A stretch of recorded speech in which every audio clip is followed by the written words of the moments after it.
चंडी यज्ञ ही क्यों? अच्छा अच्छा। चंडी पाठ के शतावृत 100 आवृत्तियों वाला जो यज्ञ है वो सतचंडी यज्ञ कहलाता है। पाठ के एक पाठ से लेकर के उसके अनंतर 2, 3, 4, 5 ऐसे करते हुए पाठों के महत्व बताए गए हैं। उस क्रम में बीच में सतचंडी यज्ञ जैसे होता है वैसे सहस्त्र चंडी भी होता है, लक्ष चंडी भी होता है, लेकिन यह शतचंडी यज्ञ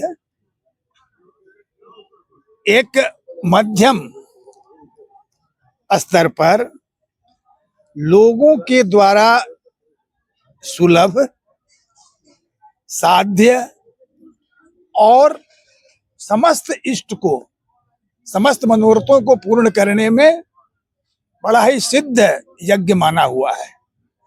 इसलिए बहुत बड़े यज्ञ का विस्तार न करके ये इस सतचंडी यज्ञ का आयोजन किया जाता है। इसलिए अन्य अब दुर्गा सप्तशती चंडी माने सतचंडी यज्ञ ही क्यों? जैसे कि किसी ने कहा इनके संकल्प को देख करके कि ऐसा संकल्प हमने नहीं देखा। क्या लिखा हुआ था कि ऋतु परिवर्तन हो रहा है। ये ऋतु परिवर्तन दुर्गा सप्तशती का जो कथानक है उस कथानक में से हम ले लेते हैं। आप ले लीजिए ना, आप लोग, हम कह रहे हैं ये प्रकृति के आंगन में ही इसकी सारी घटनाएं घटती हैं। ये मनुष्य की अंतः प्रकृति से लेकर के बाह्य प्रकृति तक कि जो स्वभाव होते हैं सबके उत्थान और पतन की गाथा यहाँ पर है। देवता जहां अपनी उन्नति के चरमोत्कर्ष पर थे, सूरत जो अपने राज्य के उच्चतम स्थिति में थे वे भी परास्त हो जाते हैं। वो समाधि सुमेधा ऋषि के आश्रम पहुंच जाते हैं। देवता स्वर्ग से मर्त्यलोक में मनुष्य की तरह विचरण करने लगते हैं। अब एक राजा माने भूतल पर राजा और स्वर्ग में देवता, दोनों अपने अपने पद से क्या हो जाते हैं? च्युत हो जाते हैं। और हमारे सूरत जाते हैं मेधा ऋषि के आश्रम में और हमारे देवता जाते हैं शंकर जी और विष्णु भगवान के पास जाते हैं और वहां मंत्रणा होती है।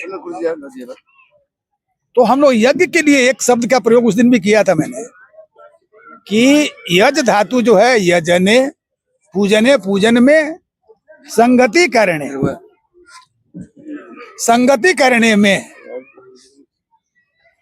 और योजन करने में, जोड़ने में। तो जब हम भगवान का यजन लोगों को संगत करके समवेत रूप में इकट्ठा करके और उनको परस्पर सद्भाव से जोड़ करके कोई सत्संकल्प करते हैं तो भगवान का यह वेदवाक्य है, एको हम बहुश्याम यद यद चिंतयते कामम। तो जो जो सोचेंगे वो पूरा होगा। और भगवान गीता में जो कहा कि यज्ञात भवति पर्जन्य, यज्ञ से वर्षा होती है, ये वर्षा का क्रम जो है तो यहाँ पर लोगों ने साक्षात देखा है कि यज्ञ से प्रारंभ हुआ है, वर्षा का प्रारंभ हो गया। वही छपरा में कहाँ वर्षा हो रही है? आपकी आसपास किसी प्रखंडों में नहीं हुई वर्षा, कहीं नहीं हुई है, बूंदाबांदी रह गई। बस यहाँ वर्षा काफी हुई है, देखने से ही लगता है। तो पानी लग गया। तो चंडी के शतावृत्ति पाठ से जो जो मनुष्य की कायिक, वाचिक, मानसिक, ऐहिक, दैविक, भौतिक सारे मनोरथों की प्राप्ति सिद्ध हो जाती है। जो लौकिक लोग हैं उनके लौकिक इष्ट की प्राप्ति होती है। जो परमार्थिक हैं, जो निष्काम हैं, उनको भी परब्रह्म की प्राप्ति हो जाती है। इसलिए एक संक्षिप्त में, एक मध्यम मार्ग में यह सत्यंडी यज्ञ पुरातन काल से भक्तों के इष्ट को, मनोरथ को सिद्ध करने वाला यज्ञ है।